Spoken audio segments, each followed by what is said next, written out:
Hello and welcome to the video. Keeping hold of Leeds United stars is going to be essential going into the season in front of us. You might notice I'm in a slightly different environment with a slightly different way of taking my notes. That's because it's the day before the charity walk. Whilst I'm recording this, I'll probably release it on the morning and that should be fine. But there is reportedly increasing interest in clubs signing Leeds United winger Willie Gnonto. Now, this could be a very, very potentially bad thing in some circumstances. There is a fairly reasonable chance that we lose him. But having a look at the clubs that have an interest in him, I'm feeling a little bit okay about it. So I'm going to run through which clubs are currently reported to have an interest in Gnonto, why that could be okay for us, whether or not I think he will leave the club, and if he does leave, what Leeds will sort of maybe have to do. So, first up, there are 5 clubs in the conversation, at least as far as I've been able to see, having done quite a bit of research over the past hour or so that I've been writing this video. The 2 nations that the clubs are from are Italy and England. I'm going to run through the Italian clubs first, which first up we need to talk about Parma. They've literally just come up from Serie B, which on the face of it, not very good for their prospects to begin with, because he'll presumably want to go to a club of a higher standard than Leeds. That isn't going to be Parma, because the quality of Serie B is not that high. And let's be honest, I somewhat doubt that Parma are going to be that confident in staying in Serie A, because they've just got there. The same applies for the second club that are in this conversation, which is Venezia, who have also just come up, and they didn't even come up automatically. They were in a very, very complicated situation in which they sort of had to magic their way in through the playoffs. They finished 3rd in their league and ended up winning the playoffs and got promoted. Fantastic. We came 3rd in our league and we didn't get promoted through the playoffs, which is sort of devastating, but that's completely fine. The final club is a lot more comfortable and confident in comparison.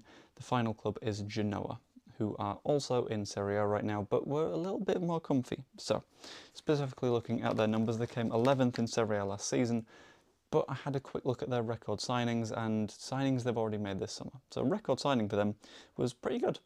19.5 million euros, which is a decent sum of money, but then again, I feel like that wouldn't get Willie Gnonto from us right now, and I'll get into that in a little bit more detail later on when I talk about the English clubs. Add to that the fact that they've already signed Vitinha from Marseille in this window for 16 million euros. We don't know what their budget's going to look like, and there's not that much money in Italy anyway. So whilst they might have some interest, the odds of it turning into anything are fairly slim, because I don't think they've got the cash to do that. The Italian league has a bit of money, yeah, but that money is held in the clubs that are in European competition rather than the clubs that are sort of hovering mid-table and lower. They've not got the same sort of tier of TV deal that the Premier League does, which means that they are going to struggle. On the subject of the Premier League, we need to talk a little bit about the 2 clubs that in England have an interest. First up, that would be the one that we all know, the one we all expected, Everton. They've always been in the discussion for Willie Gnonto because they have this weird obsession with him. Somehow Sean Dyche is being persuaded to sign forwards, and it's easy to see why. They have lost Arnaud Danjuma in this window permanently. I think he went to Villarreal off the top of my head. I'm not 100% certain, but he's basically just gone there now, and it means that in terms of attacking players, they're looking poor. They scored the 2nd fewest number of goals last season in the Premier League, with only Sheffield United scoring less, and that's not a position that you really want to be in if you're Everton, because that's really bad from a numbers perspective. It means that they're going to struggle. They are very weak in wide areas, and whilst they have signed Jack Harrison, they had him last season, so they're still a player down, and they might be looking at someone of Willie Gnonto's ilk to sort of make that difference, especially since he can play all the way across that front line. But Everton have some quite significant money issues. Everton were looking at getting a new buyer in, and that fell through. And time and time and time again, Everton look like they're going to sort of start pulling things back, but it never works.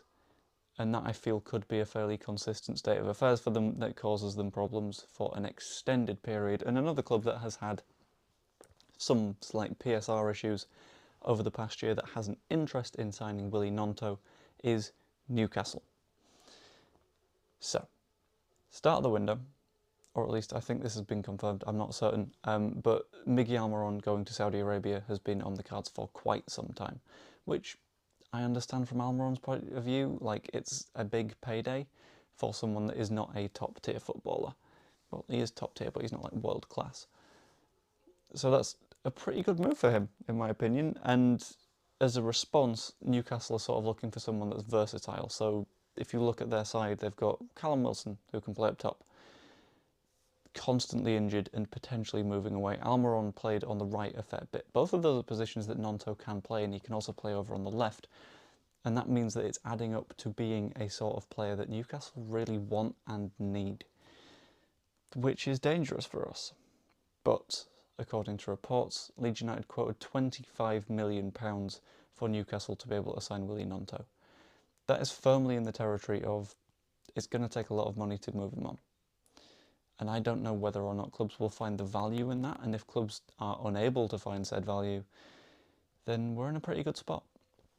And I think generally my feeling on the Willy Gnonto situation is that I feel good about keeping him, because not only is there the issue of the money, and it will cost them £25 million to get him out, and a lot of clubs that is either unviable or they might just not see the value in it. There's the discussion to be had around the fact that he will have been told by Daniel Farke, this season you're going to play a bigger role. He's more comfortable on the left-hand side of that sort of wingy, attacky three, and now Somerville isn't there taking the spot.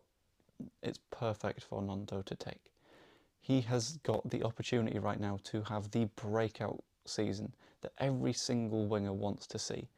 The season that, like Somerville, even if we don't go up, he's going to find himself at the top of football next season either way. And to go to a Parma or a Venezia or a Genoa who aren't necessarily going to have the impact that you would want, and it's harder to attack in those sides as well because they're not very aggressive. I feel like it's a big mistake for him to make a move away from Leeds United when he is perfectly poised to springboard his career to the next level if he just has a little bit of patience, which I think he does. I hope. A lot of people will say to sell him based on what happened last season, but I like him enough and I recognise his talent to say that there is a potentially very big asset there for Leeds United in this coming year. But that's what I think. Let me know what you think in the comments down below. I'm sorry this is a little bit scuffed. I'm testing out this microphone in a main video for the first time, so hopefully it's okay. If it isn't, tell me off in the comments. That would be much appreciated. The reason the setup is a little bit scuffed is because I'm going on the charity walk today, as you're seeing this. In fact, I think it has just hit midnight now. So I'm on the charity walk today, and that's why I've had to change setup. I've also adjusted the setup so that, if you give me a moment, so that when walking, I can sort of like, I can do a little bit of streaming as well. So hopefully that works okay. But you guys are going to have to let me know because I'm planning on like popping on Joe's stream after the Valencia match. But we'll see how that goes because I've got to test all this stuff anyway.